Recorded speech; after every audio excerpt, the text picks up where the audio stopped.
For most of the 20th century, if you said the word selfless service, one name probably came to mind: Mother Teresa, an Albanian nun in that simple white and blue sari, walking the streets of Kolkata, helping the dying and feeding the hungry. I mean, she was a global icon, a Nobel laureate, the very picture of compassion. But as with so many huge historical figures, there's another story, a much darker, way more complicated one, that really challenges everything we thought we knew about the so-called saint of the gutters. So you have these two totally opposite views. On one side, she's hailed as the saint of the poor, a true example of God's love on earth. But on the other, critics have literally called her the angel of hell. Wow. How can one person inspire such radically different opinions? Well, that is the central question we're going to dig into today, looking at the evidence behind both sides of this incredible story. All right, so first, let's just talk about the image the world came to know and, honestly, to love. Because to really get the controversy, you first have to understand just how powerful her public persona was and how this young woman from Skopje became a global symbol of hope for the world's poorest people. So her journey really kicks off in 1929 when she first arrives in India. Just about 2 decades later, she founds the Missionaries of Charity, an organization that would soon become famous all over the world.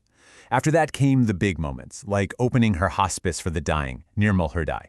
And by the late 70s, her influence was just undeniable. She gets the Nobel Peace Prize, and then India's highest civilian honor, the Bharat Ratna. And her image was everywhere, right? You had news reports, that famous BBC documentary. Suddenly, she was the face of charity, period. World leaders wanted to meet with her. Donations were just pouring in.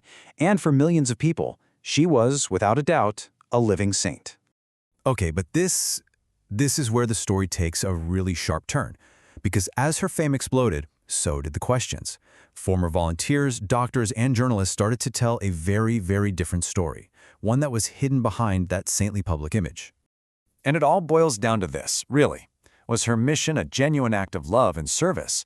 Or, and this is the tough part, was it maybe the biggest, most successful religious branding campaign in history, all built on the suffering of the poor? So the first big area of criticism, it's about the care people actually received in her facilities. And some of the eyewitness accounts from inside her hospices are, well, they're pretty shocking. Insiders described a pretty grim scene. We're talking about a shocking lack of basic hygiene, like syringes just being rinsed in cold water and then used again and again. Basic diagnostic tests were apparently almost never done, and totally untrained volunteers were often left in charge of people who were terminally ill. In one really tragic story, a 15-year-old boy reportedly died from a simple kidney problem because he wasn't given basic antibiotics. So you have to ask, why? Why would this happen? Especially when they had money. Well, it all goes back to her core philosophy. She genuinely believed that suffering was a gift from God. And because of that, patients who were dying in agony from things like cancer were often denied painkillers.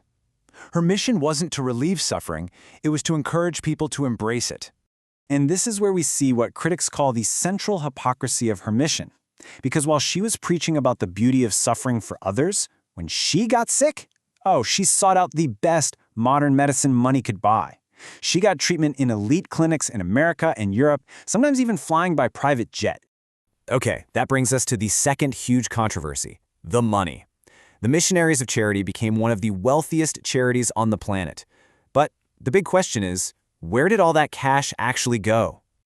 Just to give you an idea of the scale we're talking about, look at this number. In the 1990s alone, it's estimated her organization raked in over $1 billion in donations. People gave everything they could, thinking their money would build hospitals and provide modern care for the poor. But here's the bombshell. According to a 1991 report from the German magazine Stern, that's not what happened at all. They claim that only about 7% of all that money was actually spent on charitable care. So, where did the other 93% go? Well, the report alleged that most of it was funneled straight to the Vatican Bank, an institution that, back then, was known for being incredibly secretive and tied to financial scandals. And all this led critics to a really stunning conclusion, which is summed up perfectly by this quote from the documentary Hell's Angel. The argument is that her goal was never to end poverty. She needed the image of poverty to keep that global fundraising machine running, enriching the Catholic Church. And it seems she wasn't too picky about where the money came from either. She accepted over $1 million from Charles Keating, the guy behind the huge Lincoln savings and loan scandal. When a prosecutor wrote to her asking her to please return the stolen money to Keating's victims, she just never replied. She also took money from the brutal Haitian dictator Baby Doc Duvalier, among a bunch of other shady figures. And it gets even more disturbing. She reportedly used her massive influence to protect Father Donald McGuire, a priest who was a known child abuser. She actually wrote a letter to church authorities asking them to put him back in the ministry because he was useful to her organization. So, with all of this swirling around, you get to the final and maybe the most surprising part of her story. Despite all these serious, well-documented allegations, in 2016, the Catholic Church officially made Mother Teresa a saint. So, how on earth did that happen?